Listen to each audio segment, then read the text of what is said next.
Ukraine is going to be a key focus in this G7 meet. Will Prime Minister Narendra Modi be called to look at the Ukraine issue? India, remember, has extremely strong ties with both Russia and with Ukraine. What are the other key areas that are important for India as far as G7 is concerned? I spoke to the well-known analyst Ian Bremmer earlier on in the day. With all the G7 leaders now present in Italy, the 2024 summit is well and truly underway. India is a special invitee. The Prime Minister will be over here later tonight. Joining us now to talk about the significance of G7 and India's growing role as well, Ian Bremmer. Ian, thank you very much for being with us. How is the Ukraine crisis center as far as G7 this year is concerned? Oh, it's utterly dominant in this year's meeting. You have the 75th anniversary of NATO coming up in Washington, and everyone wants to make sure that that does not lead to an erosion or a fragmentation of the commitment of NATO to Ukraine. The war has not been going as well for the Ukrainians recently, and there is grave concern, both in terms of European elections in France, that if in the next few weeks Le Pen's party wins, you will see an end of consolidated support for Ukraine from Europe. And of course, if Trump wins in the US in November, you'll see an end of consolidated support for Ukraine in the United States. So the urgency of providing greater support from the G7 for Ukraine, precisely because time may be running out, the window may be closing, I think that is absolutely job one for the attendees of all G7 countries in this summit. Singularly important. The US is trying to push through $50 billion in assistance for Ukraine on the basis of assets which have been seized from Russia. How important, again, is this in sort of making the situation in Ukraine viable, as it were? As you mentioned, they've been taking some pretty heavy losses of late. Well, they have been turning that around in the last couple of weeks. I would say the Russian offensive towards Kharkiv has been stalled.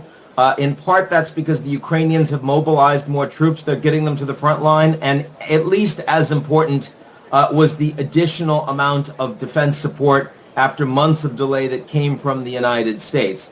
That, plus the Europeans are doing more, has actually made a difference. I wouldn't say the Ukrainians are winning, but they've slowed the gains by the Russians significantly. Having said that, everyone is concerned about what this means, not just for the next few months, but for the next year or more. How might you get to a position where the Russians understand that they have to start negotiating, that it's fruitless for them to continue an offensive, that they'll be able to gain more territory. They might be able to overturn the Ukrainian government, which is in Russia's interest. The best way to do that is to show the Russians that there's going to be consistent commitment for Ukraine, not just for the next few months, but for years and years. And that's been a big piece of the reason why they want to take these billions and billions of dollars that have been frozen, Russian assets, sovereign assets by the Americans, the Europeans, the Japanese. They want to use that money and the collateral on that money. They want to use interest on that money to provide defense support for Ukraine. A few months ago, the Europeans were saying, no way that's going to happen. As the Ukrainians started doing worse, as people started panicking more, now they're moving in that direction. I don't think you'll have a full agreement on this at this G7, but we're very close. At this point, I expect that that's going to happen in the coming weeks. There's also an important peace summit being held in Lucerne in Switzerland within the next couple of days. Is there a serious expectation now that Russia may be inclined to get into some sort of a peace agreement? Is Ukraine ready to get into some sort of peace agreement? I ask this because every second day we continue to see all sorts of threats, the nuclear threat from Russia and Putin once again. They clearly aren't giving up the fighting or going easy on the fighting despite the incredible losses that they've sustained. Look, right now the reality is this war is continuing to escalate. The Russians are targeting cities in Ukraine. They're targeting civilians. The damage is severe. The Ukrainians are short on air defense. That's a problem for them. Meanwhile, the Ukrainians now have official support from NATO countries to use their weapons to target the Russians inside parts of Russia itself. You also know that soon there's going to be an announcement that NATO countries will provide boots on the ground to train Ukrainian forces, yet another piece of escalation. And in response, we see the Russians engaging in significant cyber attacks against the critical infrastructure in the U.S. and NATO, something that was a red line for President Biden 3 years ago before the invasion into Ukraine had commenced. So, I mean, look, the backdrop here is this is getting worse. And we can talk about negotiations. The reality is the Russians aren't participating, and they have no intention of participating, certainly not at a minimum until they see how the U.S. election goes, because they believe that if Trump wins, that life is going to get a lot easier for Russia. I think that's also now true waiting out the French parliamentary elections in just 3 weeks' time. So nobody believes the Russians are going to negotiate soon.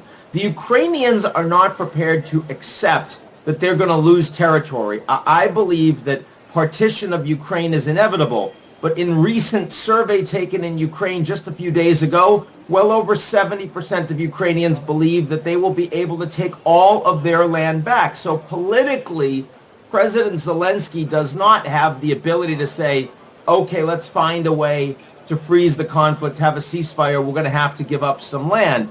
I do think the Ukrainians are getting very, very tired of the fighting, and Zelensky is becoming less popular over time. So I think the Ukrainians are under more pressure to start negotiations than the Russians are, but we're still very, very far from that. Right now, we are in an escalatory environment, not a de-escalatory one.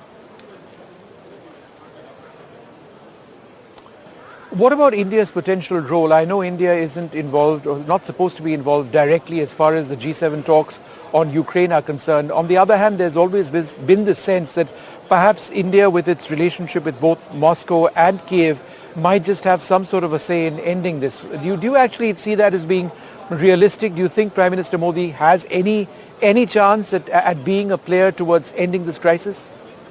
He hasn't shown much interest. I mean, if you want to talk about countries that have relations with both, so far it's been the Turkish government that has been most useful in working with both the Russians and the Ukrainians, both in facilitating the Black Sea deal that allowed for food and fertilizer to get out of Ukraine and out of Russia, which of course helped the global south, including India, helped to reduce inflation. That was a big deal. Also, we've seen prisoner exchanges facilitated by Turkey, by Saudi Arabia, by a few other countries. The Indians have not really played a significant role. What India has done, of course, is they've been a strong voice in the global south for Ukrainian sovereignty.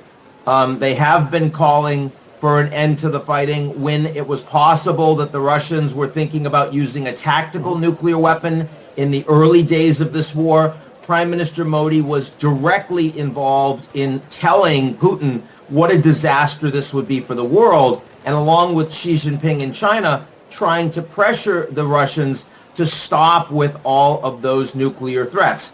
There's been some success there. At the end of the day, the Russians are continuing to flex their muscles. You may have noticed that there were nuclear exercises that the Russians took just a few weeks ago. This is a very dangerous environment, of course, because we're talking about an escalating proxy war between NATO and the world's largest nuclear power. India does not want to see that, but India, of course, also has very strong economic interests in continuing to trade with Russia. That includes an awful lot of oil that is being imported by India from Russia at a discount.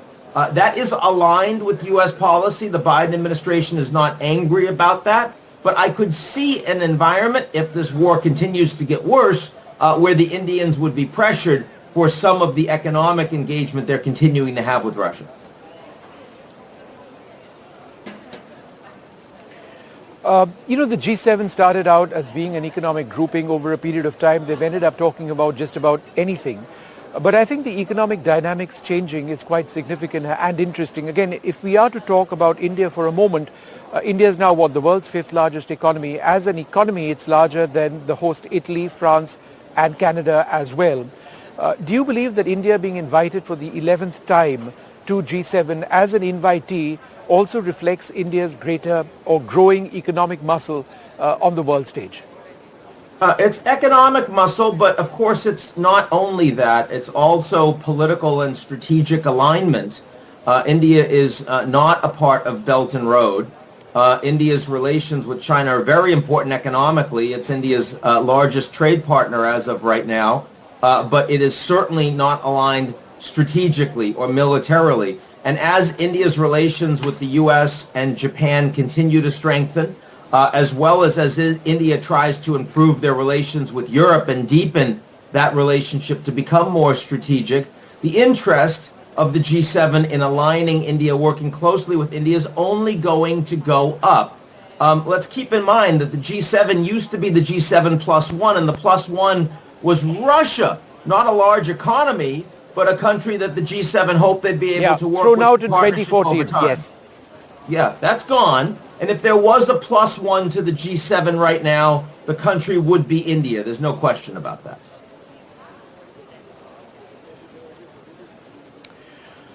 Ian, the other big issue, of course, is the Gaza-Israel war right now.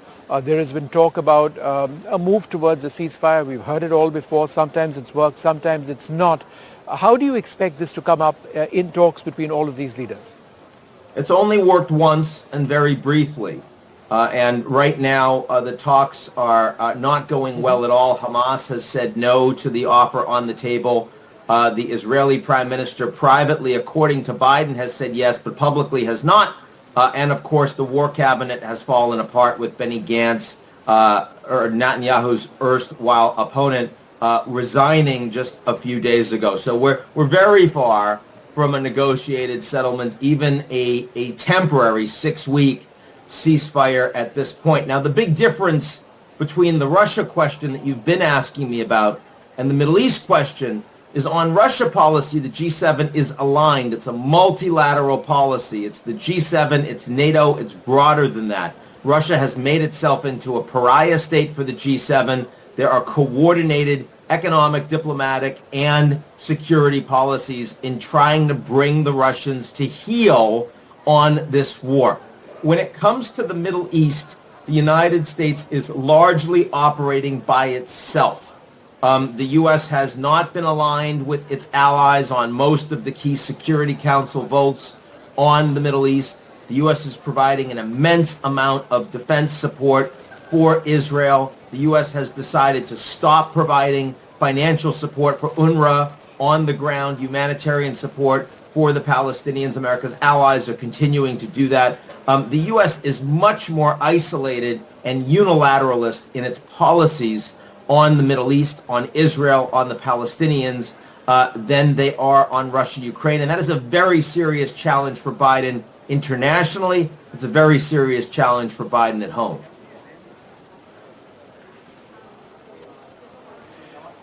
Ian, the relationship between Ottawa and New Delhi has plummeted, to new lows every few weeks now for the last while. And there are issues there which are unresolved. The reason I ask you about this is because Modi's over here, Trudeau's over here, and there has been speculation about a possible bilateral. Even if it's not a bilateral, a possible pull-aside. Given where the relationship is between two strong democracies, how important could this venue be for a breakthrough? I hope it happens. In part, the relationship has gotten worse because before Indian elections, Modi was benefiting strongly inside India for taking a very hard line on Canada. This idea that we'll go after terrorists no matter where they are, and we'll do it again if we have to. That was a foreign policy that not only was lauded inside the BJP, but you'll remember leadership from the Congress Party supported Modi on this issue. So there was very little reason for him in an electoral cycle that, as we saw, he didn't perform so well in. Very little reason for him to bring this to an end. Now, he's now concluded his election. He's back in government with a cabinet that he has pretty strong control over. There's no reason for him now not to reach out to Trudeau. And I'd like to see them have a bilateral here. I certainly think the Canadians would welcome it. Again, depending on what Modi's willing to say. but a stabilization of this relationship would be good for everybody in the G7 and would be good for India. Having said that, Canada is going to have elections in 2025. Trudeau's own party is about 20 points behind the Conservative Party in Canada right now. It is very likely that Pierre Poilievre, who is ideologically more in tune with Modi than Trudeau is likely to be the next Prime Minister of Canada. So we should be paying attention to that too, and I'm sure that Modi is. All right, Ian Bremmer, wonderful speaking to you. Thank you so much for running us through G7, what all it potentially holds, and of course the India story here as well. Thank you very much indeed. Have a great summit. Good to talk to you.